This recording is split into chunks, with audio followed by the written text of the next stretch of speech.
저는 어릴 때부터 목사의 아들로 자라면서 제가 가지고 있었던 예수 믿는 사람의 이미지가 그랬습니다.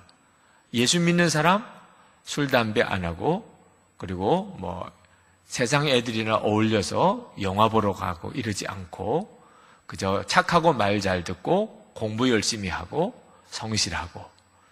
그것이 제가 어릴 때부터 가지고 있었던 예수 믿는 학생이다 하는 거죠.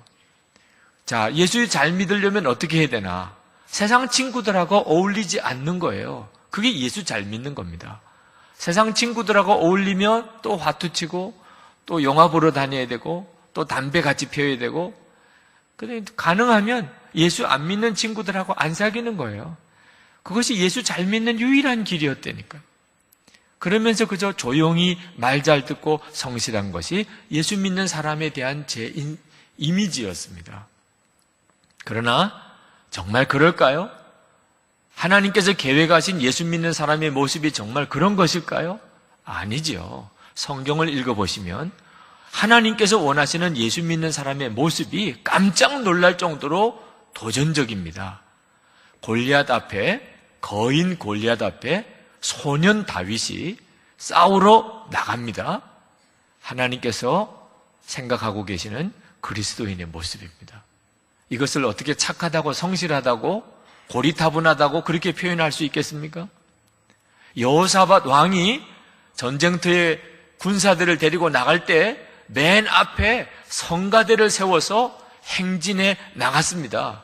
도대체 이런 발상을 어떻게 평범한 사람이 할 수 있겠습니까?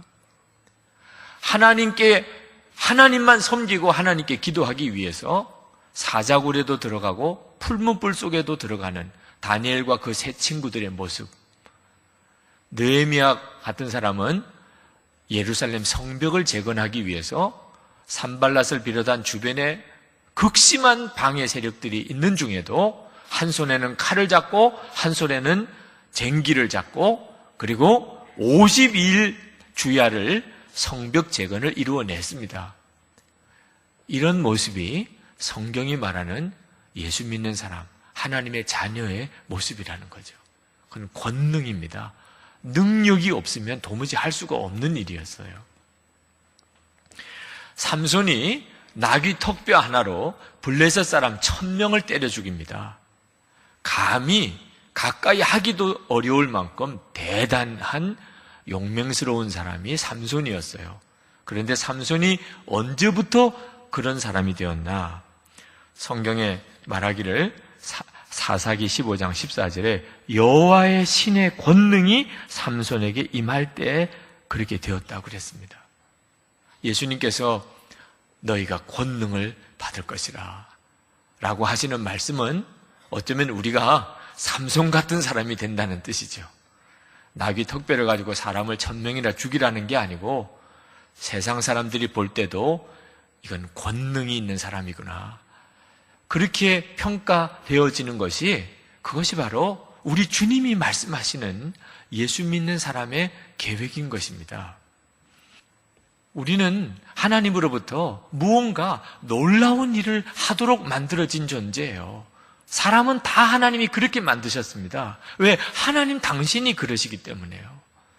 그래서 우리는 어떤 새로운 일을 하고 싶어 해요. 우리는 하나님께서 이루시는 어떤 역사에 내가 쓰임 받기를 원합니다. 밤잠을 자지 못하고 정말 고생을 많이 했지만 무언가 하나님이 영광 받으시는 일을 이루고 난 다음에 느끼는 그 희열이 우리가 진정으로 원하는 것입니다. 하나님은 우리에게 권능을 주셔서 주의 일을 하기를 원하십니다. 여러분, 예수님의 십자가의 복음은 하나님의 창조의 원형을 회복시키는 능력입니다. 우리가 본래 하나님으로부터 창조되었을 때 그 모습을 예수님의 십자가가 다시 다 회복시킵니다. 정말 놀라운 일이죠. 그렇다면 하나님의 창조의 원형이 뭐냐 말입니다. 여러분, 예수님은 어떤 분이실 것 같습니까?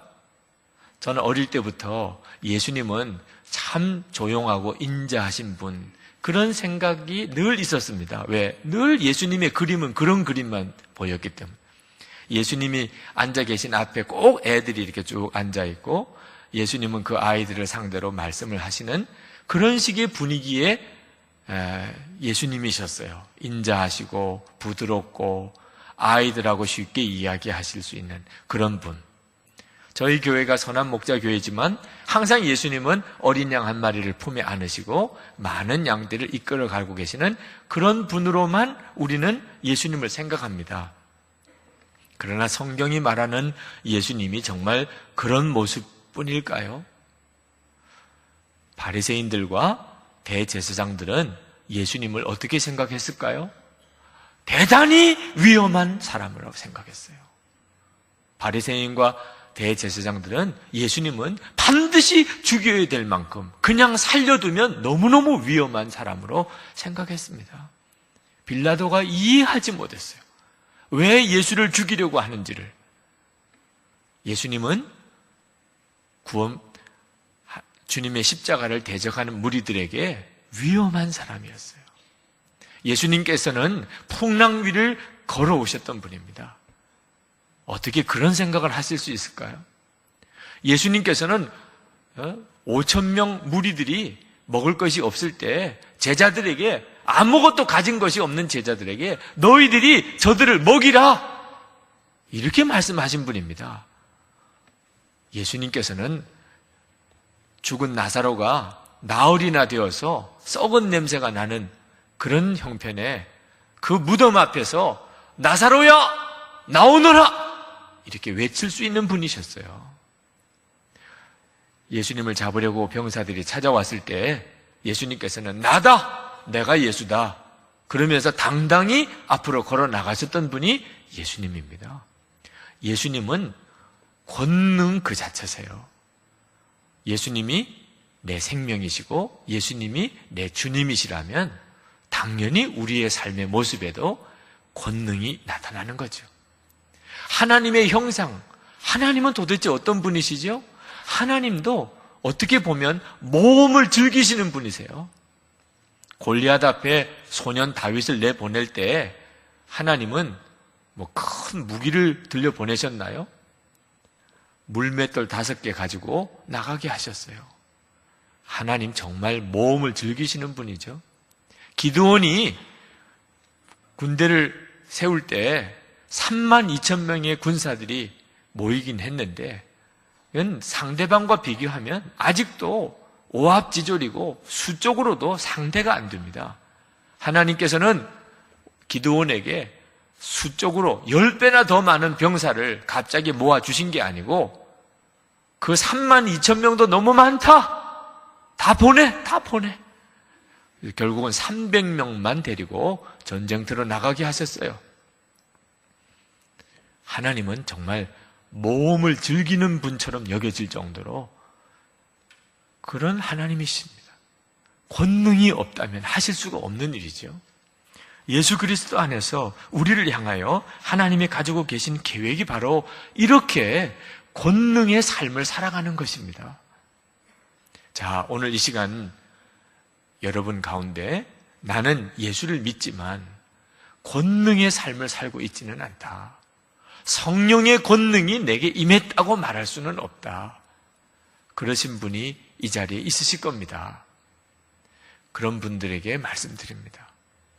오늘 이 시간 여러분이 이 8절 말씀을 믿음으로 붙잡으셔야 돼요. 여러분이 어떻게 성령의 권능의 삶을 살 수 있는가? 오늘 여기에 성령의 권능을 받는 일에 하나님께서 애초에 제외시켜 놓은 사람 한 사람도 없습니다. 여러분이 예수 그리스도 안에 있다면 하나님은 반드시 여러분에게 성령의 권능을 부으실 계획을 가지고 계세요. 그럼 어떻게 그 성령의 권능의 삶을 살게 되나? 먼저 여러분이 이 8절 말씀, 오직 성령이 너에게 임하시면 너희가 권능을 받고 예루살렘과 온 유대와 사마리아와 땅끝까지 이르러 내 증인이 되리라 하신 이 말씀이 그냥 성경에 기록된 말씀이라고 생각하지 마시고 내게 주신 말씀이라. 오늘 하나님께서 내게 주신 말씀이라. 그렇게 받으셔야 합니다. 지금 현재 여러분이 성령의 권능을 체험한 적이 없고 성령 세례 받지 못한 사람이라 하더라도 여러분이 정확한 믿음을 가지셔야 돼요. 이 말씀은 내게 주신 말씀이라. 내게 해당되는 말씀이라. 여러분, 여기서부터 분명하셔야 합니다. 하나님의 약속은 우리가 예수 그리스도 안에서 다 예일 뿐입니다. 여러분이 그렇게 반응하셔야 합니다. 믿음으로 그렇게 붙잡으셔야 돼요. 안타깝게도 많은 성도들이 성령의 권능을 받으리라고 하는 약속이 자기에게 주신 약속이라고 아직도 믿지 않습니다. 성령의 권능이 내게 임할 것에 대해서 아직도 믿어지지 않아요. 나는 아닐 것 같은 생각이 듭니다. 오늘 여러분이 그 믿음을 바로 잡으셔야 합니다. 그렇기 때문에 믿음 안에 반응하지 못하기 때문에 문제가 생기면 그만 무너지는 거예요. 시험이 생기면 그냥 넘어지는 겁니다. 항상 하늘만 쳐다보고 예수님 어디 계십니까? 예수님 왜 나는 이렇게 내버려 두십니까? 하나님 말씀대로 살기가 너무 어렵습니다.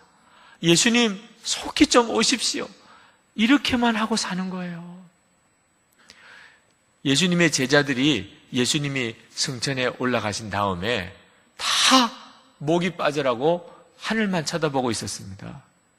그때 천사들이 그 제자들에게 나타나서 말했죠. 11절에 갈릴리 사람들아 어찌하여 서서 하늘을 쳐다보느냐.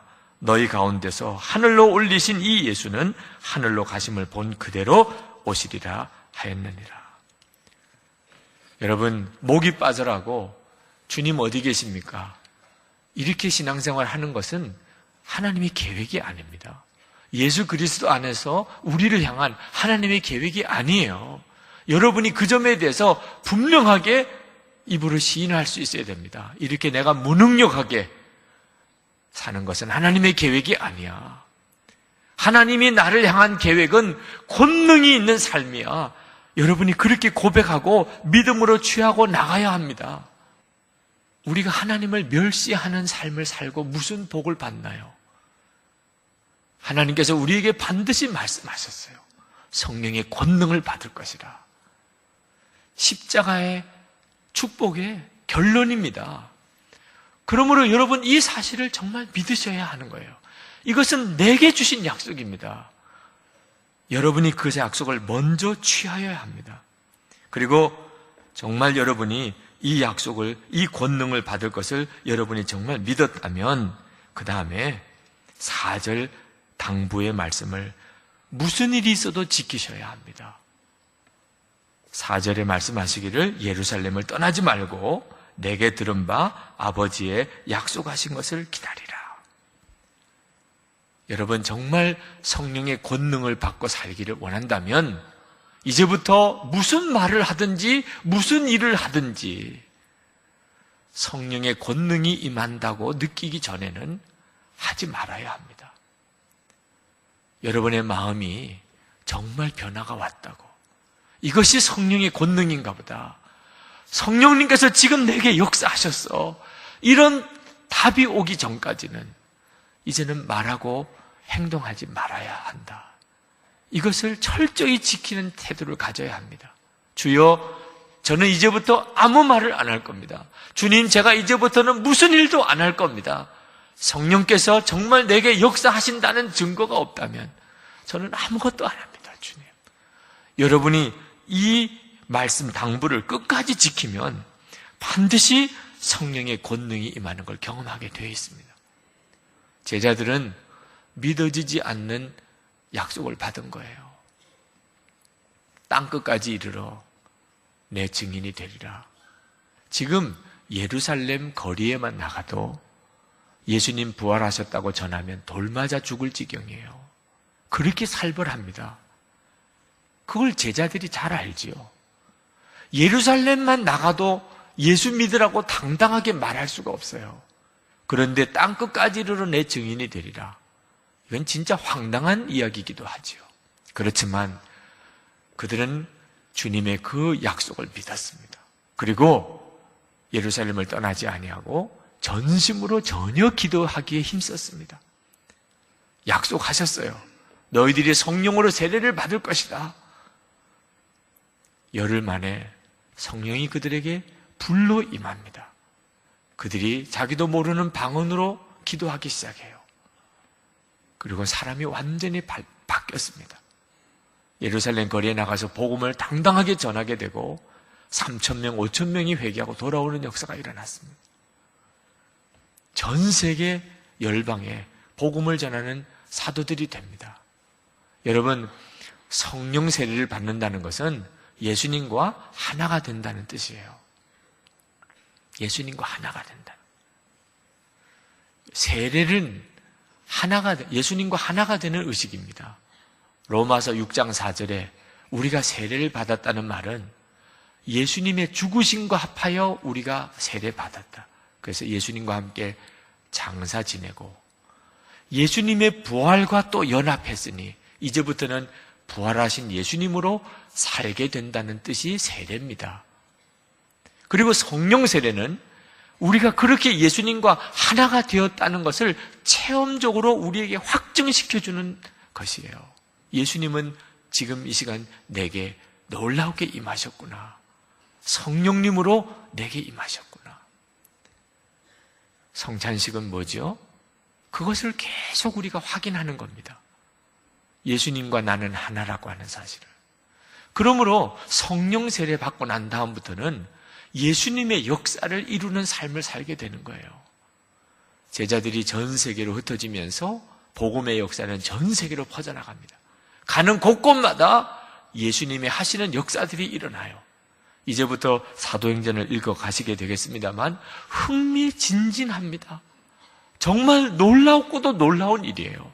복음서는 예수님의 사역이라고 한다면 사도행전은 예수님으로 사는 성도들의 사역이에요. 성령께서 하시는 역사를 생생하게 우리가 보게 됩니다. 어느 목사님께서 영국에 유학을 간 어느 자매가 보낸 편지를 이야기하시더라고요. 이 자매가 영국 유학을 갔습니다.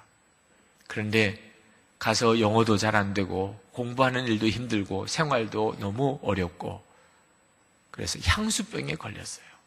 집에 오고 싶은 겁니다. 엄마 아빠가 그렇게 보고 싶고 그리고 친구들이 그렇게 만나고 싶고 한국에서 다니던 교회 정말 그 교회가 너무 그립고 너무 견딜 수가 없어요.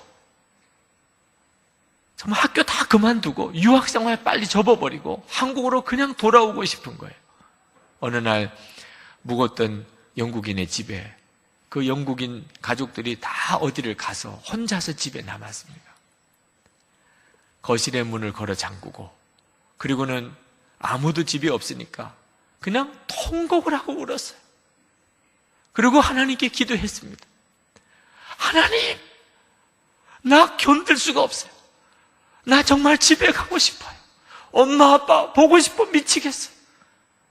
한국에 있는 교회 너무 그리워요. 하나님, 나 이 공부 중단할래요. 나 더 이상 견딜 힘이 없어요. 하나님, 나 이제 한국으로 돌아갈 거예요. 그러고는 통곡을 하고 엉엉 울었습니다. 그렇게 통곡을 하고 우는데 그 자매에게 성령이 임하셨어요. 불이 임했어요.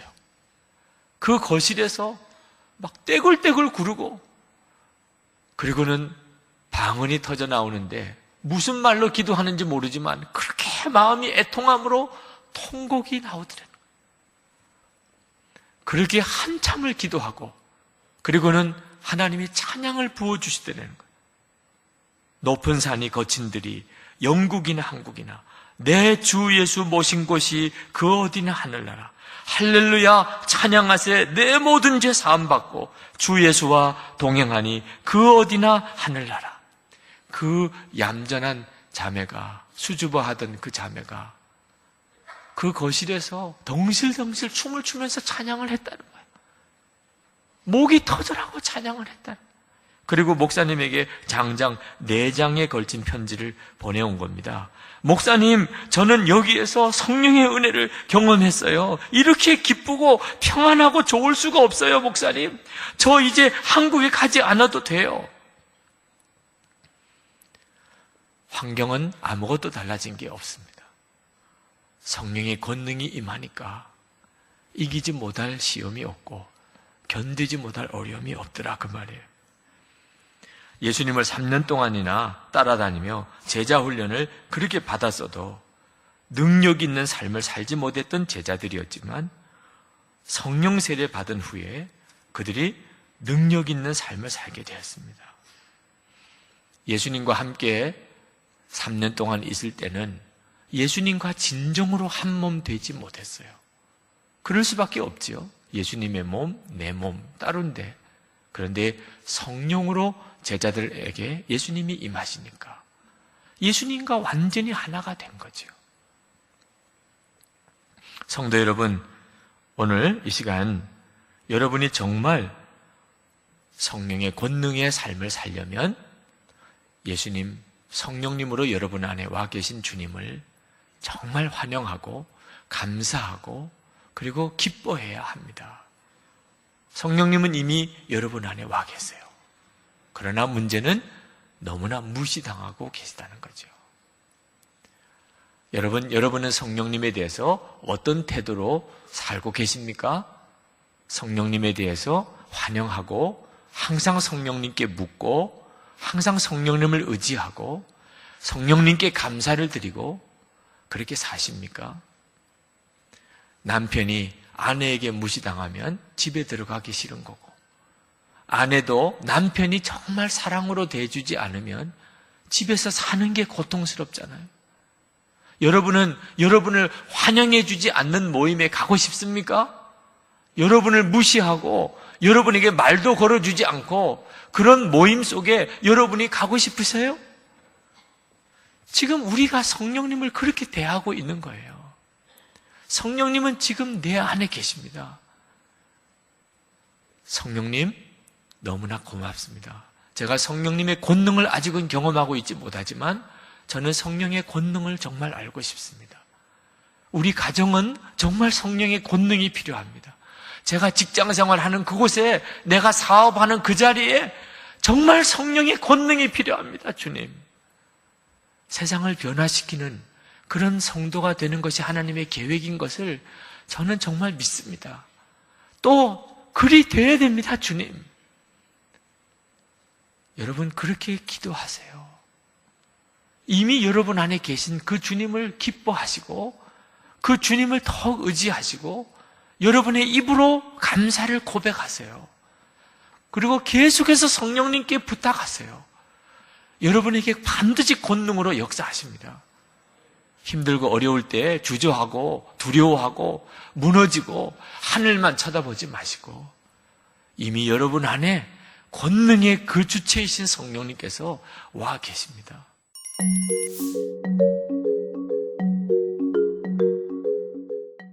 오늘 본문 2절을 한번 보세요. 이스라엘이 4장에서 블레셋에게 전쟁에 패하는 그 끔찍한 영적 침체를 경험한 이후로 다시 영적 회복하는 7장으로 오는 데까지 20년이 걸렸습니다. 4장에서 7장까지 오는데 20년이 걸렸습니다. 2절을 읽어드릴게요. 그가 기럇야림에 들어간 날부터 20년 동안을 오래 있은지라 이스라엘 온 족속이 여호와를 사모하니라. 누가 지적 안 해도, 누가 정죄 안 해도 기다려주니까 목말라 하더라는 거예요. 기다려주니까 돌아오더라는 것입니다. 우리 자녀를 기르시는 부모님도 이 원칙을 꼭 마음에 담으시고 20년 기다려주니까 지적 안 해도 사무엘이 20년 동안 활동한 내용이 하나도 나오지 않습니다. 짐작한데 그 기간 동안 하나님께 기도하고 영적으로 하나님 앞에 무릎 꿇는 이런 일들을 통해서 외적인 본격적인 활동을 시작하지 않았다고 생각합니다. 그럼에도 불구하고 기다려주니까 돌아오는 거예요. 회개하더라고요.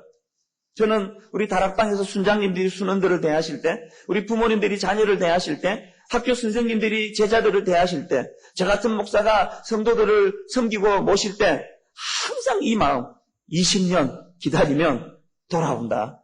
못 기다려서 문제라는 사실입니다.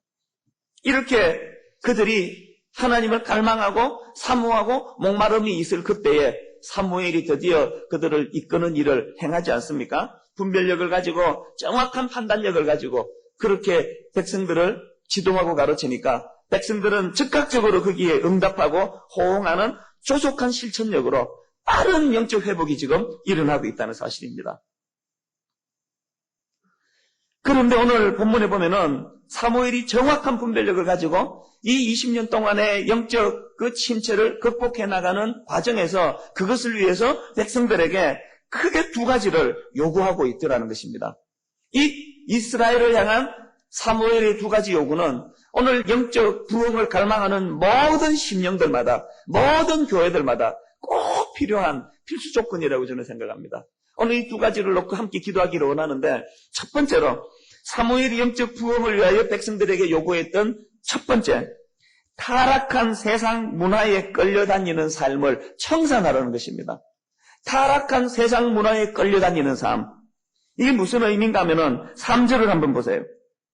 사무엘이 이스라엘 온 족속에게 일러 가로되 너희가 전심으로 여호와께 돌아오려거든 이방 신들과 아스다롯을 너희 중에서 제하고 이렇게 권면합니다. 이렇게 권면했는데 여기에 무슨 타락한 세상 문화를 청산하라는 권면이 있나? 성경을 또 그 배경을 조금만 알면은 이런 적용을 끌어낼 수 있다는 걸 금방 알게 되십니다. 이 타락한 세상 문화에 끌려다니는 삶을 청산하라. 이게 무슨 의미인가 하면은 이 바알과 아스다롯은 농경신입니다. 하나는 남신이고 하나는 여신이에요. 특별히 바알신은 폭풍의 신이고 비를 주관하는 신입니다. 한마디로 말해서 풍요의 원천이라 믿던 신입니다. 이스라엘 백성들이 가나안에 진입하기 전에 오늘은 이곳 내일은 저곳 텐트 치며 유목민 생활했지 않습니까? 가나안에 정착하고 보니까 이제 문화가 바뀝니다. 농사지어서 한 곳에 정착해서 농사지어서 생계를 꾸려나가야 되는데 농사가 잘 되지 않습니다. 당연히 경험이 없으니까 안 되죠. 근데 가나안 원주민들을 보니까 농사가 너무 잘 되는 거예요. 이 어찌 된 거냐고 물어봤더니 풍요의 신, 비를 주관하시는 바알과 아세라 신이 도와줘서 그렇다는 거예요. 그 어떻게 도와주느냐 물어봤더니 적정할 때 이 바알 신이 비를 준다는 거예요. 그런데 여기에 왜 타락한 세상 문화가 들어갑니까? 그들의 그 의식 행위는요, 그 신전에 기거하는 남창이나 여창, 창녀들을 가지고 가뭄이 되면은 그들의 그 예배 행위가 뭐냐 하면은 거기에 있는 그 창녀들과 혹은 남창들과 성적인 행위를 가지는 거예요. 그러면 하늘에 있는 바알신, 남신인 바알신과 여신인 아세라신이 그것을 내려다보고 굉장히 충동을 느낀다는 거예요. 그래가지고 저것들이 저렇게 재밌게 즐기는데 우리도 즐기자. 그래가지고 그 과정에서 생겨나는 그것들이 그게 비라는 겁니다. 얼마나 더럽고 지저분하고 18세 미만이 간혹 있어서 제가 구체적으로 묘사를 못하겠어요. 이런 혼탁하고 타락된 부도덕하고 이게 바로 우상 잡신들이라는 사실입니다. 이렇게 성적으로 타락하고 문란한 그런 부도덕한 행위도 문제지만 더 무서운 것, 그런 행위들 속에 담겨져 있는 세속적인 정신이 뭡니까? 오늘 우리를 지배하고 있는 세속적인 정신, 본질적으로 이거예요. 인간이 신을 조종할 수 있다는 것, 이게 바알신을 믿는 사람들의 결정적인 타락 행위라는 겁니다. 가뭄이면 이렇게 신들을 자극해가지고 비를 내리게 할 수 있다는 겁니다. 이 인간의 무서운 교만, 내가 노력하면 하나님도 움직일 수 있다. 내가 3주 동안 잠도 안 자고 이렇게 부르짖는데 어떻게 하나님이 응답을 안 해줄 수가 있어? 귀찮아서라도 응답을 받아내고 말 거야. 이런 생각이 전부 다 바알신의 영향을 받는 생각이에요. 어떻게 우리가 하나님을 조정을 합니까? 인간은 신을 조정할 수 있는 존재가 아닙니다. 그러니까 믿음이 없어서 그런 마음을 가지고 이번에 내가 이거 응답받고 말 거야. 하나님도 뭐 어쩔 수가 없을 거야. 이렇게 매달리는데 잠도 안 자고 부르짖는데 꼼짝을 못할 거야. 그렇게 생각하고 새벽에 나오셨지만 첫 주가 지나고 둘째 주가 지나고 은혜를 받으면 받을수록 하나님을 굴복시켜야 되겠다는 생각은 점점 사라지고 하나님의 의지와 하나님의 그 존엄하신 뜻 앞에 나를 굴복시키는 거예요. 나를 순종시키는 거예요. 저는 우리 교회의 그 여러 어른들을 너무 존경하고 우리 성도님들을 존경합니다만 불임의 한날을 놓고 설교할 때 제 마음에 여러 번 부담을 가지고 있다고 말씀을 드리지 않았습니까? 그럼에도 불구하고 그 하나님의 뜻에다가 자기를 굴복시키고 그 순복하는 얼마나 많은 젊은 부부들을 제가 참 존경하는 눈으로 바라보는지 모르겠습니다. 그래서 우리들이 가지고 있는 이 무서운 타락한 세상 문화, 그것은 크게 두 가지로 설명된다고 말씀드렸다면 저는 오늘 여러분들 심령 속에 진정한 영적 부흥을 꿈꾸신다면 타락한 세상 문화의 영향을 받고 사는 우리들의 모습들이 청산되는 은혜가 있기를 바랍니다. 그래서 내가 회사에서 좀 부도덕한 모습을 보여주고 있지 않나, 탐욕적인 모습은 내가 갖고 있지 않나, 그 일환이 주차, 이게 다 그런 거예요. 그저 내가 먼저 빠져나가겠다고 남들이 줄 서서 있는데 슉슉 뛰어들어가지고 들어오고 남들이야 뭐 어떡하든 만든 간에 내가 여기서 바로 유턴하려고 무조건 차를 기다리고 있던 이런 생각에서부터 혹시 이런 거 하나로까지라도 다른 사람에게 내가 방해되지는 않은가, 내가 손해보면 살아야 되겠다, 이런 회복이 있더라는 겁니다. 그리고 하나님의 생각을 어떻게 해서든 굴복시키고 바알신처럼 내가 하나님을 조정할 수 있고 흔들 수 있다는 생각이 얼마나 잘못된 생각인가를 다시 한번 깨닫고, 그리고 하나님의 뜻에 내 뜻을 굴복시키려고 애쓰고 몸부림치는 그런 자리로 들어가게 되더라는 것입니다. 이런 타락되고 오염된 세상 문화를 끊어버리고 단절시키고자 하는 노력과 몸부림 없이는 진정한 영적 부흥은 없다라고 사무엘은 그렇게 이야기합니다. 창세기 35장 2절에도 보면은 야곱이 이에 자기 집사람과 자기와 함께한 모든 자에게 이르되 너희 주는 이방 신상을 버리고 자신을 정결케 하고 의복을 바꾸라. 표준 세번역에 보니까 너희가 가지고 있는 이방 신상들을 다 버리라. 몸을 깨끗이 씻고 옷을 갈아입어라. 이방 신상을 버리는 것은 다른 말로 옷을 갈아입는 행위라는 게, 몸을 씻는 행위라는 것입니다. 오늘 타락된 오염된 이 세상 문화, 이 세상 가치관, 하여튼 세상적인 많은 쩔어 있는 것들을 다 털어버리고 영적으로 목욕하고 새로운 정결한 순결한 흰옷으로 갈아입는 은혜가 이 새벽에 있기를 주님 이름으로 축원합니다. 이런 일들을 위하여 3주간의 새벽 부흥회가 필요하다는 겁니다. 왜 3주간 필요합니까? 3주가 아니라 300일이 필요할지 모르겠습니다. 즐기고 즐긴 게 이 우상 잡신 세상의 영향이라는 겁니다. 성경을 보니까요, 이 바알신의 영향력이 얼마나 강력하고 질겼든지 열왕기상 18장 27절, 이 사무엘 상에서부터 오랜 시간이 지난 열왕기상에서 여전히 이 바알신의 영향력이 득세를 하고 있더라는 겁니다. 18장 21절에 엘리야가 모든 백성에게 가까이 나와 가로되 너희가 어느 때까지 두 사이에서 머뭇머뭇하리느냐. 여호와가 만일 하나님이면 그를 쫓고 그 다음에 바알이 만일 하나님이면 그를 쫓을지니라니 백성이 한 말도 대답지 아니하는지.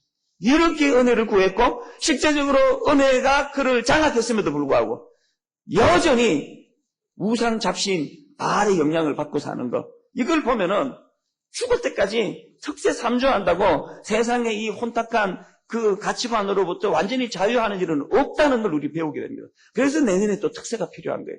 그래서 지금 이 특세의 물꼬를 어떻게 연결하면 좋겠나 하다가 생각한 것이 금요 철학기도 아닙니까? 이 열기를 그대로 이제 금요일 저녁 9시로 옮깁니다. 매주 금요일마다 이런 집회가 이제 벌어질 것입니다. 사실 이거 안 하려고 하나님 앞에 얼마나 오래 버텼는지 몰라요. 너무 힘드니까. 제가 이런 일련의 과정을 가만히 보면 하나님의 그 섬세한 터치가, 이런 특세가 있기 전부터 저에게 거룩한 부담감을 주시고 마음적으로 부대끼고 씨름하게 하시고, 왜냐하면 너무 과부하가 걸리니까 가급적이면 안 하고 싶은데 하나님께서 그런 마음에 부담을 주시고 충동을 주셨다가 이 특세의 열기를 눈으로 보여주시면서 이걸 가지고 연결시키라는 겁니다. 금요 철학에도 이제 일주일에 한 번씩, 1년에 한 번 이렇게 하기는 너무 세상 가치관이 우리 깊숙이 있으니까 이제 매주마다 함께 하나님 앞에 기도하고 부르시자는 것입니다. 오늘 이 사무엘의 권면이 여러분 심령 속에 잘 박힌 못처럼 자리 잡게 되시기를 바랍니다. 이방 잡신들, 그 타락한 세상 문화에 끌려다니는 삶을 청산하기 위하여 직장인들은 어떻게 해야 되고, 주부들은 자녀들을 향하여 어떻게 교육해야 되고, 목사는 또 어떻게 성도들을 섬겨야 되고, 교회를 이끌어야 되는지를 깊이 생각하는 이 하루 되시기를 바랍니다. 두 번째로, 그 사무엘의 권면 속에는 내 삶의 주도권이 오직 하나님께 있음을 인정하라는 것입니다. 삶의 주도권이 딴 데 있지 않다는 겁니다. 삶의 주도권이 하나님께 있다는 겁니다. 3절 하반절에 보니까 너희 마음을 여호와께로 향하여 그만 숨기라. 무슨 뜻입니까? 내 삶을 하나님의 영향력 아래 놓이게 하라는 것입니다. 여러분, 뭐가 우상입니까? 하나님보다 더 사랑하는 존재, 그게 우상입니다. 뭐가 우상입니까? 하나님보다 더 의지하는 것, 그게 우상입니다. 여러분, 자식이 지금 우상이 될 위험이 있다는 건 아시잖아요. 물질이 우상이 될 위험이 있다는 건 아시잖아요. 지금 지나치게 건강 날마다 헬스 걸어가고 골프 다니고 운동하고 그러느라고 하나님 앞에 영적으로 서지 못하면 그 건강관리, 그게 우상이 될 수 있다는 사실입니다. 오늘 여러분을 드라이브하는, 여러분의 인생을 드라이브하는 그 동력이 어디에 있습니까? 오늘 여러분의 삶을 주도하는 그 주도권이 누구 손에 달려 있습니까? 곰곰이 생각하시고 돌아보시기를 바랍니다. 목회가 우상이 될 수 있더라고요. 교회 성장이 얼마나 아름다운 일입니까? 그런데 교회 성장에 지나치게 집착하면 그게 우상이 될 수 있더라고요. 명분이 있는데 교회를 키우자는데 누가 그걸 반대합니까? 그러나 거기에 독소가 있더라고요. 목회를 해보니까 하나님의 뜻이 아닌데 지나치게 사람들 끌어모으려고 했으면 그건 우상이더라고요. 돈 모으는 거? 누가 나쁘다 그럽니까? 돈 모아야죠. 저축하고 집도 사고 하셔야죠. 그러나 그것이 여러분의 삶을 주도하는 모든 인생의 목표인 것처럼 동력이라는 건 집 한 칸 사는 것, 이것이 우리를 드라이브하게 만드는 것은 그건 곤란하더라는 것입니다. 돌이킬 수 없을 때 후회하지 마시고 지금 내려놓으시기를 바랍니다. 그래서 로마서 1장 17절에서는 복음에는 하나님의 의가 나타나서 믿음으로 믿음에 이르게 하나니 기록된 바 오직 의인은 믿음으로 말미암아 살리라. 이 믿음으로 말미암아 살리라는 건 뭡니까? 나를 견인하는 것 오직 예수 그리스도의 십자가라는 거예요. 복음이라는 거예요. 복음이 나를 견인하는 동력이라는 것입니다. 다른 어떤 종교적인 열심도, 다른 어떤 내가 꿈꾸고 추구하는 세상적인 가치관도 내 인생을 이끄는 동력이 되지 않도록 오직 믿음입니다. 오직 믿음입니다. 십자가입니다. 주님이 걸어가셨던 그 십자가, 그 고난의 길을 통해서 우리에게 주셨던 이 복음의 핵심, 이것이 오늘 나를 이끄는 원동력, 주님 사랑하는 마음, 이것이 나를 이끄는 원동력이 되시기를 바랍니다. 그런데 이런 영적 회복이 일어나게 되는데 무엇보다 중요한 한 가지 요소가 있었다는 사실입니다. 2절을 다시 한번 보시기 바랍니다. 그애가 기람 야림에 들어간 날부터 20년 동안을 오래 있은지라 이스라엘 온 족속이 여호와를 사모하니라. 여기서 사모한다고 번역된 히브리어 원어는 동사로 나하라는 그런 단어입니다. 이걸 직역하면 애통하다 이렇게 표현할 수 있습니다. 그러니까 온 족속이 여호와를 사모한다는 것은 애통하다는 그런 단어입니다. 뜻입니다. 이스라엘 백성들이 지금 뭘 애통합니까? 여호와 하나님과의 관계가 온전히 회복되지 못한 것을 애통해야 한다는 겁니다. 이게 뭘 지금 이야기합니까? 상징적으로 생각해 보세요. 지금 법궤가 블레셋에서 머물다가 이스라엘 안으로 들어왔습니다. 법궤가 다시 이스라엘 안으로 들어왔습니다. 영향력을 이스라엘 영내로 들어오는 그런 은혜를 누리게 됐습니다. 그러나 그 법궤가 25년 동안 아직 원래 있던 실로로는 복귀가 안 된 상태라는 겁니다. 이해가 되십니까? 하나님 영역 밖에 블레셋에 머물던 법궤가 하나님 영역, 상징적으로 하나님 영역이라 말할 수 있는 이스라엘로 복귀가 됐습니다. 그러나 온전한 복귀는 이루어지지 않았습니다. 온전한 복귀는 실로입니다. 원래 있던 곳이 실로입니다. 이게 오늘 예수 믿는 우리의 너무나 실존적인 상징이라고 저는 생각합니다. 성경에 말씀드렸던 거예요. 우리는 영적인 블레셋에서 살던 사람이에요. 하나님 모르고 세상에서 살던 사람이에요. 그런데 은혜를 깨달았어요. 하나님을 만났어요. 그래서 하나님 영역 안으로 들어왔습니다. 그러나 이 상태가 왜 주차장에도 싸우고, 왜 세상 나가서도 욕을 먹고, 왜 직장에서도 어려움을 겪나? 온전한 신로의 복귀는 이루어지지 않은 상태. 이게 오늘 우리의 삶이에요. 마치 이스라엘 백성들이 애굽에서 홍해를 건너는 애굽을 탈출하는 은혜는 누렸지만 아직 가나안에는 들어가지 못한 광야 상태. 이게 우리 인생의 모습이더라는 것입니다. 이스라엘 백성들이 이것을 애통하는 거예요. 그 법궤가 블레셋으로부터 다시 빼앗아오는, 다시 돌아오는 이런 영광은 누렸지만 그러나 온전하게 실로로 복귀하는 일이 이루어지지 않은 상태가 20년이나 지체되는 것, 이걸 가지고 이스라엘 백성들이 애통해야 하더라는 것입니다. 저는 오늘 새벽에 분당 우리 교회 영적 부흥, 푸른 그리스도의 계절이 오게 하소서를 놓고 3주 동안 기도하는 이 모든 기도 제목, 바로 이거라고 저는 생각합니다. 우리가 하나님의 영역 안에 왔으니까 새벽에 잠도 안 자고 왔죠. 우리가 하나님을 믿고 의지하니까 오늘 이 자리에 왔죠. 그러나 여전히 우리는 온전한 영적 실로로 복귀가 안 된 상태. 이걸 애통하는 거예요. 이걸 괴로워하는 거예요. 날마다 실족하고, 날마다 상처받고, 날마다 하나님 앞에 온전하게 서지 못하는 것을 단식하며 애통하는 것입니다. 저는 오늘 말씀의 결론을 이렇게 맺고 싶습니다. 이스라엘 백성들이 그 애통함을 가지고 미스바에 모여 금식했듯이 그 금식하며 애통한 그 애통이 정말 온전한 영적 회복이 이루어지는 원동력이 되었듯이 오늘 여러분 이 애통함 가지고 이 자리에 참석했다고 저는 확신합니다. 더 잘 살고 싶은데, 그리스도인으로 더 성숙하고 싶은데, 그러지 않은 우리의 모습을 애통하는, 실로로 복귀되지 않은 언약궤를 보면서 탄식하고 괴로워하고 고통하는 이런 마음을 가지고 이 자리에 모였다고 생각합니다. 그리고 그 애통하는 마음이 우리를 잠도 안 자고 이 새벽으로 달려 나오게 하는 원동력을 만들어 주셨는데, 저는 또 확신합니다. 그 애통하는 마음을 가지고 이 자리에 참석해 기도하고 찬양하는 여러분 심령 속에 이미 영적 부흥이 시작되고 있다는 사실입니다. 달라진 거 없어 보이지만 이미 7장 2절에서부터 영적 회복이 일어나기 시작하고 있었다면 오늘 여러분 멀지 않은 장래에 여러분 심령의 영적 회복이 일어날 줄로 믿습니다. 여러분 멀지 않은 장래에 여러분 가정의 영적 회복이 일어나게 될 줄로 믿습니다. 여러분 멀지 않은 장래에 여러분 인생의 영적 부흥이, 영적인 전성기가 일어나게 될 줄로 믿습니다. 여러분이 확신 가지고 나오셔야 됩니다. 로마서 8장 38절에 보니까 내가 확신하노니 사망이나 생명이나 천사들이나 권세자들이나 현재일이나 장래일이나 능력이나 높음이나 기쁨이나 다른 아무 피조물이라도 우리를 우리 주 그리스도의 손에 있는 하나님의 사랑에서 끊을 수 없으리라. 이 확신 가지고 오늘 이 7장 2절에서의 나의 애통함이 오늘 이 7장 2절에서의 온전히 실로로 복귀되지 못한 상징적인 그 언약궤를 보면서 온전히 하나님과의 관계가 회복되지 않은 우리의 모습을 애통하고 가슴을 치면서 눈물로 주님 앞에 모여 기도하고 있던 미스바로 모였던 이스라엘 백성들처럼 오늘 우리가 이곳에 모여 기도할 때 여러분 아무도 이 주의 사랑으로부터 끊을 줄 수 있는 자가 없다는 확신을 가지고 하나님 앞에 구하고 이미 당겨서 가불해서 기뻐하시고 그날을 꿈꾸시고 소망하시고 누리시기를 바랍니다. 우리 이런 마음에서 오늘은요 좀 너무나 기쁘고 너무나 행복하고 새벽에 나와가지고 제가 자꾸 질책하고 책망하는 설교가 이 사무엘상에 많아가지고 하나님께 간구합니다. 하나님 성도들을 좀 격려하게 해주시고 저들이 할 수 있다는 확신을 갖게 해주시고 막 이런 마음을 제게 주셨어요. 오늘 우리가 이거 당겨가지고 서로 축하하고 서로 축복하고 서로 기뻐하고 그렇게 달려나가면 좋겠습니다.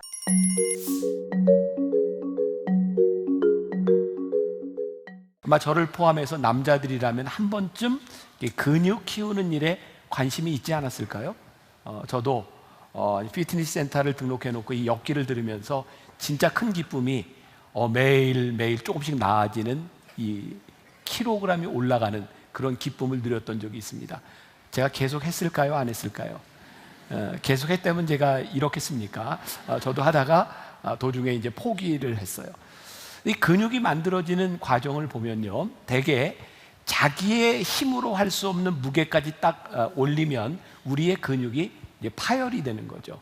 그러니까 그 근육들이 파열되고 아물어져가는 그런 과정 가운데서 근육이 만들어지는 겁니다.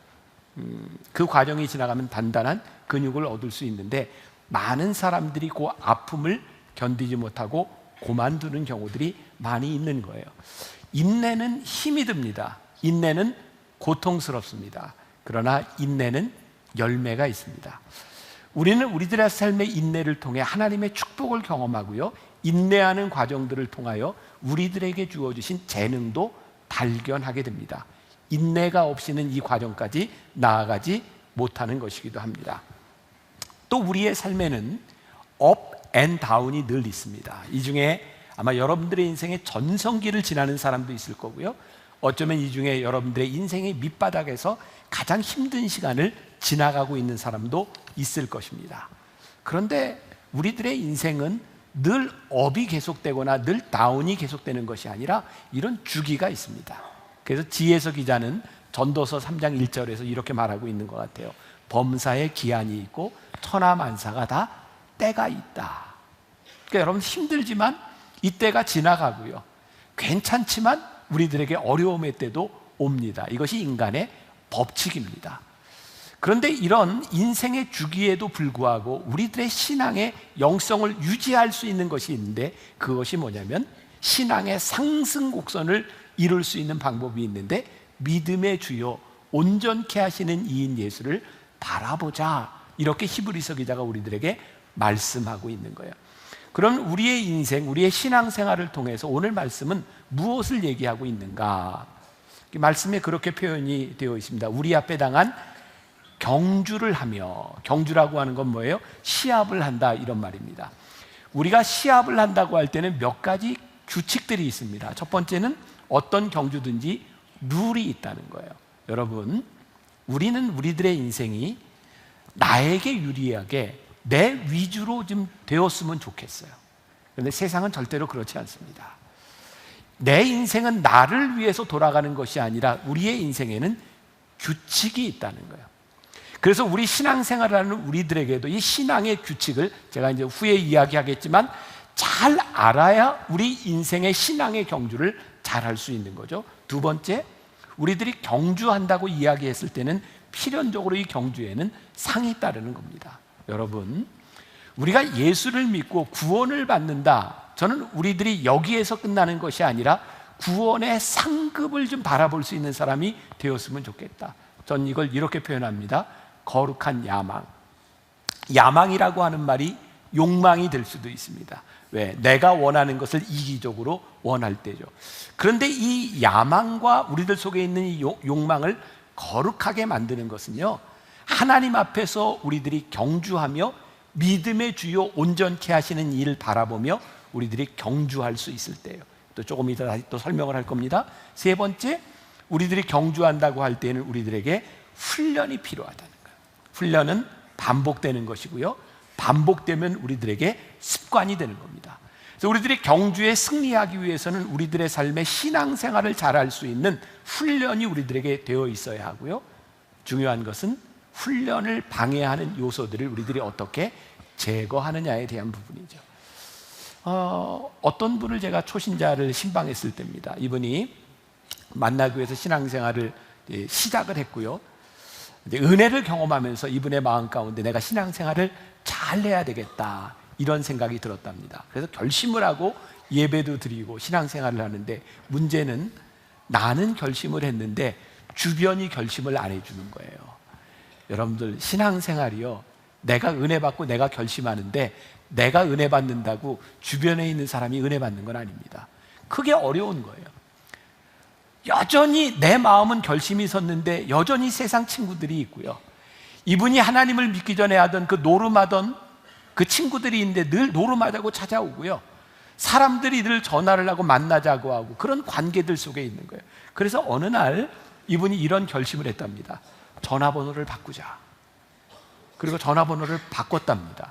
자, 오늘 또 말씀 또 듣고 오해하지 마세요. 내가 신앙생활을 잘하려면 전화번호를 바꿔야 되는구나, 지금 이런 이야기 하는 것이 아니라, 우리들이 신앙생활을 잘 할 수 있도록 훈련받는 삶을 살아가는데 방해가 되는 것을 우리들이 제거하지 않으면 훈련할 수 없는 거예요.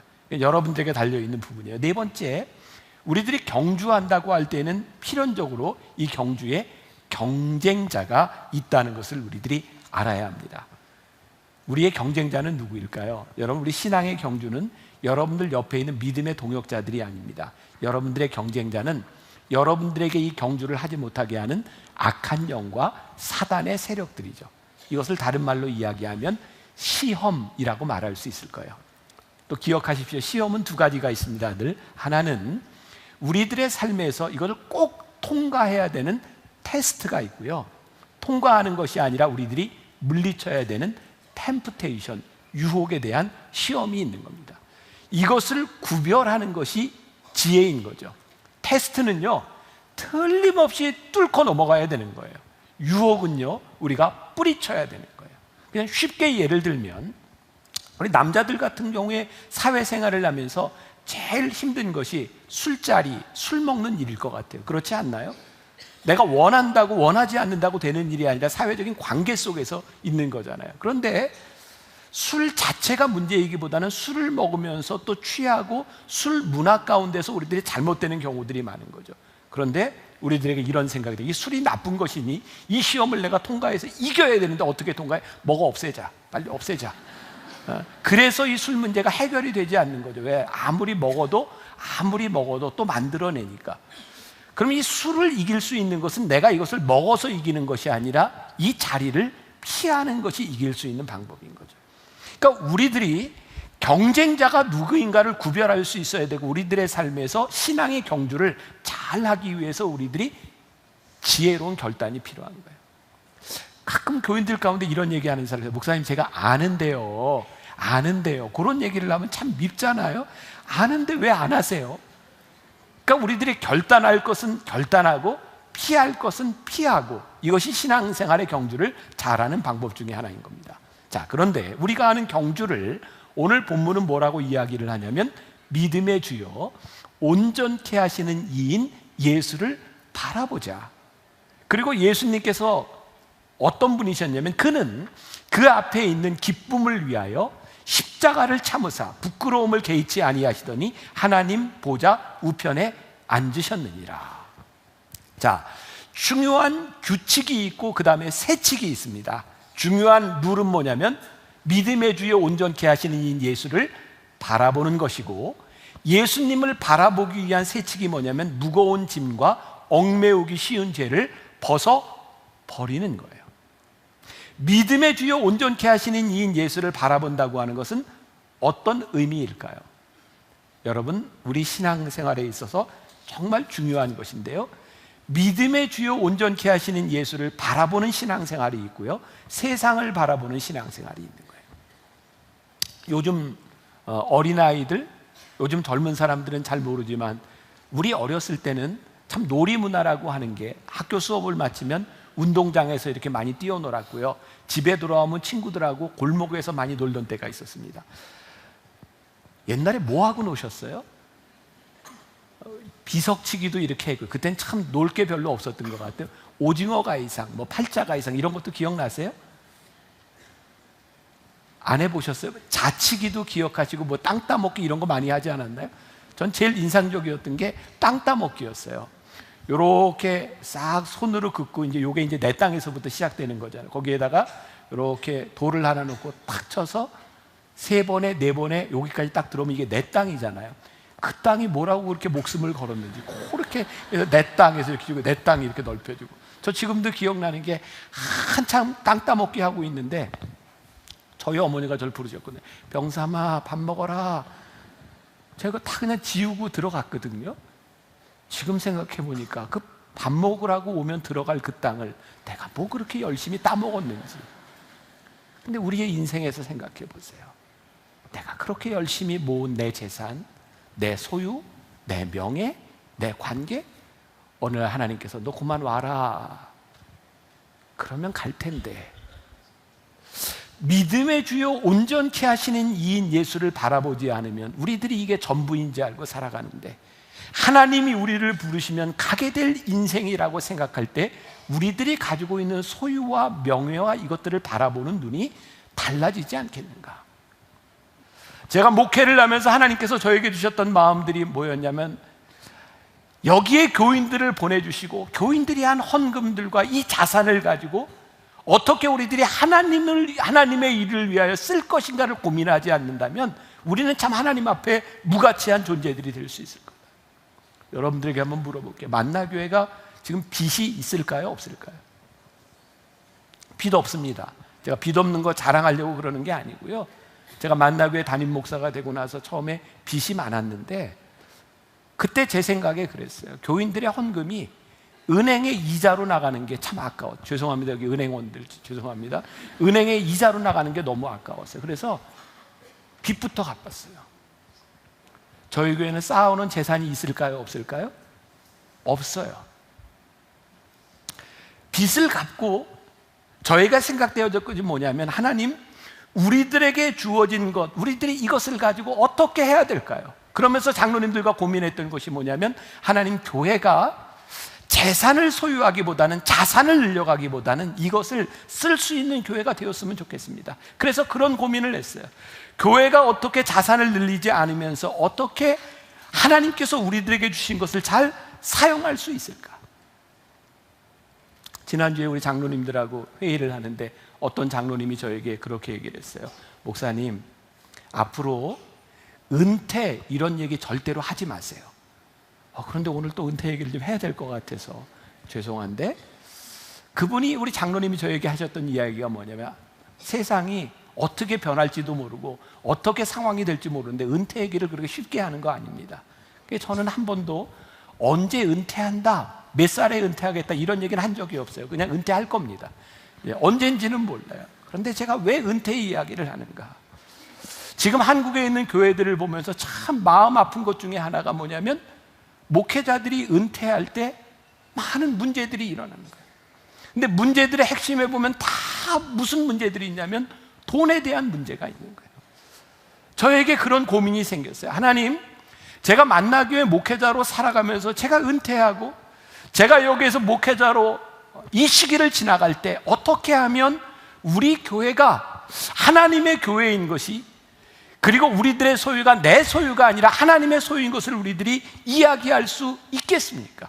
제가 인생의 경주를 다 잘하고 났을 때 믿음의 주여 온전케 하시는 이인 예수를 바라보는 것이 어떤 것이라는 것을 제가 이렇게 좀 보여줄 수 있으면 좋을 텐데 그게 저에게 늘 고민이 되는 거예요. 그래서 은퇴 얘기를 자꾸 하는 거예요. 여러분, 교회 안에 일어나고 있는 많은 문제들은 교인들 때문이 아니더라고요. 목회자 때문에 일어나는 일들이 참 많아요. 단임자, 후임자. 단임자, 후임자의 관계에 일어나는 일들은 무엇 때문일까? 결국은 믿음의 주요 온전케 하시는 예수를 바라보지 못하는 것에 대한 문제는 아닐까? 문제의 핵심이 패턴이 동일하더라고요. 목사님이 목회를 잘 하다가 은퇴를 하고 후임자가 왔는데 후임자가 목회를 못해서 문제가 생기든가, 아니면 목사님이 은퇴를 하고 났는데 후임자가 왔는데 후임자가 너무 잘해서 화가 나든가, 결국은 후임자와 전임자 간의 그런 문제들이 교회 안에 많이 있는 거예요. 제가 조금 제 자랑을 해도 되고, 요 근래 조금 자랑을 안 한 것 같아서 저에게 참 감사한 게 있는데 뭐냐면 저희 교회 부목사님들이 많아요. 지금 이제 한 30, 한 5, 6명 우리 부목사님들이 되는데 전 진짜 부목사님들이 저보다 잘하는 모습이 보일 때 너무 기쁘고 좋은 거예요. 훌륭하죠. 근데 어떤 분이 저한테 그런 얘기를 해요. 목사님 젊으니까 부목사님들 잘하는 게 좋지 목사님 나이 들면 그거 다 싫어집니다. 나도 그렇게 변할 거래요. 참 좀 그런 얘기 들을 때마다 왜 나쁘게 변할 걸 그렇게 예측하고 살아가는가. 근데 정말 그런 마음이 드는 거예요. 하나님, 제 인생의 승리는 무엇인가? 이곳에서 나보다 잘하는 사람들, 믿음의 주요 온전케 하시는 일을 바라보며 하나님의 나라가 이루어지는 것을 기뻐할 수 있는 사람이 되는 것, 그것이 우리들의 인생의 승리가 아닐까. 그게 목회자에게만 해당되는 문제가 아니라 여러분들의 인생에도 동일하게 적용되는 부분이 아닐까.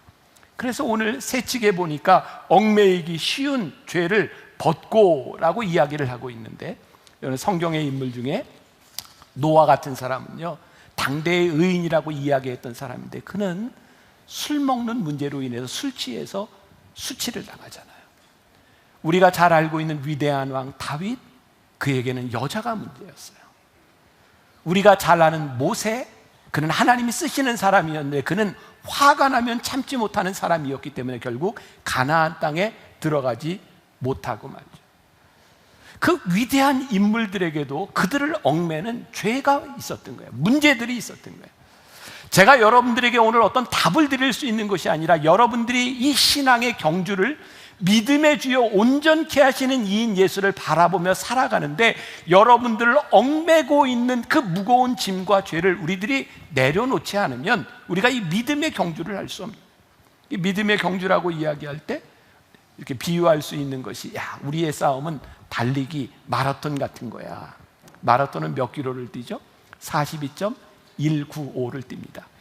우리가 이렇게 방송에서 마라톤 선수 뛰는 거 보니까 막 2시간 뭐 이렇게 뛰지, 우리가 뛴다고 생각해 보세요. 그거 어떻게 뛰겠나? 아마 못 뛸 사람도 있고 하루 종일 뛰어야 될 사람도 있을 거예요. 마라톤을요 42.195를 뛰니까 우리들의 마음속에 이제 결심이 생겨. 내가 42.195를 뛰려면 내가 갖춰야 될 게 있어. 가다가 물도 먹어야 되고 밥도 먹어야 되고. 그래서 마라톤 선수들이 뛰는데 이렇게 막 갖춰가지고 뛰는 거 보셨어요? 그렇지도 않을 뿐만 아니라 마라톤은요, 가능하면 몸에 있는 근육도 다 빼야 합니다. 필요한 근육 말고는 다 빼야 42.195를 뛰는 겁니다.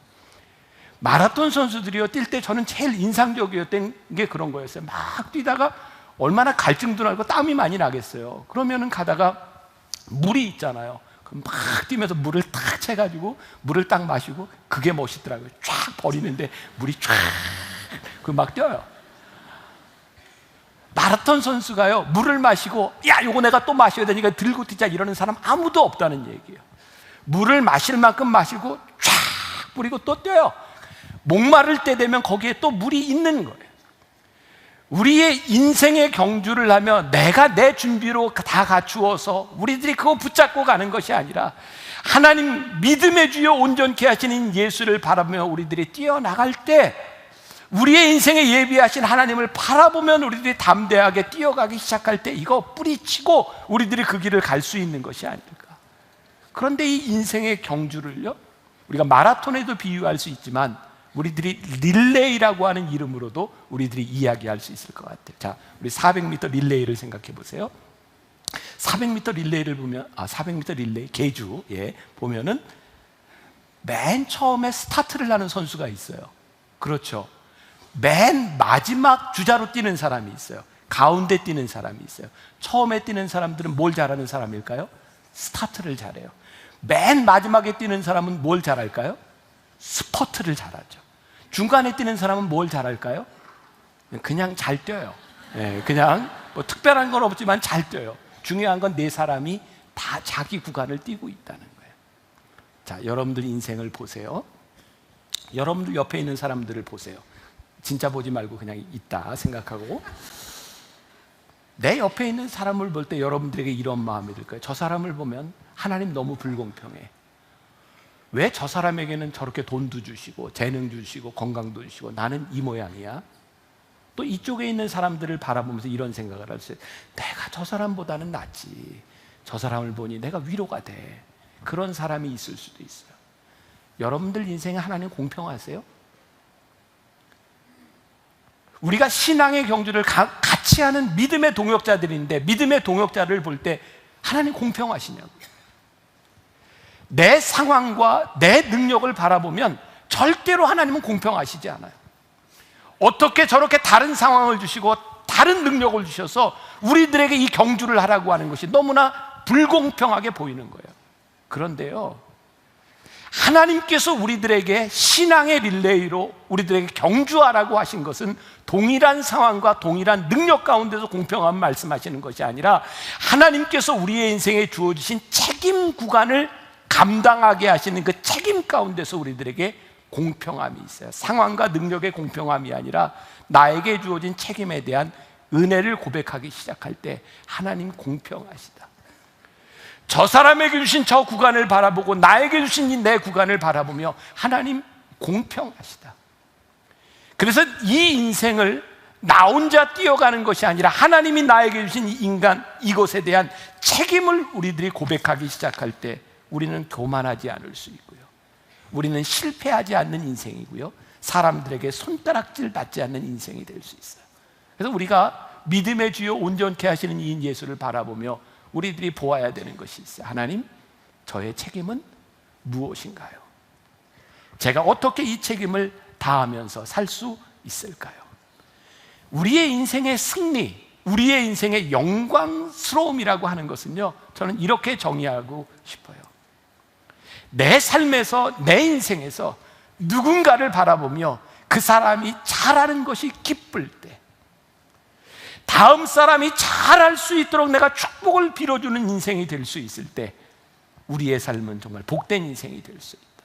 릭 워렌 목사님이 목적을 읽기는 40일 새벽기도 그 책에서 마지막에 물었던 질문입니다.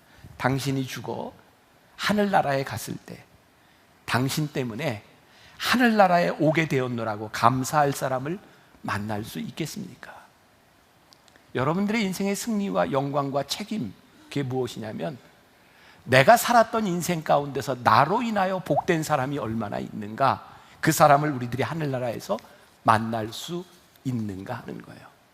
여러분, 우리의 인생을 보면요, 누군가는 씨를 뿌리는 인생을 살다 가는 사람도 있고요, 누군가는 물을 뿌리다 가는 인생도 있고요, 누군가는 누군가 열심히 씨를 뿌리고 물을 뿌렸던 그 인생의 수확을 누리는 사람도 있습니다. 하나님이 우리들에게 주신 인생이 다른 거예요. 그런데 하나님께서 나에게 맡겨주신 그 인생이 귀하다, 나에게 주신 그 책임의 구간을 잘 갈 수 있는 사람이 이 믿음의 경주의 승리다라고 고백할 수 있는 사람들은요, 그의 인생이 복된 거라고. 믿음의 주요 온전케 하신 이인 예수를 바라보며 우리들에게 맡겨진 구간을 책임있게 잘 갈 수 있는 것, 얽매이기 쉬운 죄, 무거운 죄를 다 내려놓고 우리들에게 맡겨진 길을 잘 갈 수 있는 믿음의 승리자들이 되는 것. 우리 이런 꿈을 꿉시다. 먼 훗날 하늘나라에 갔을 때 내가 당신 때문에 이 자리에 있노라고, 그 말이 우리들의 삶에 가장 영광스러운 고백이 될 수 있는 것.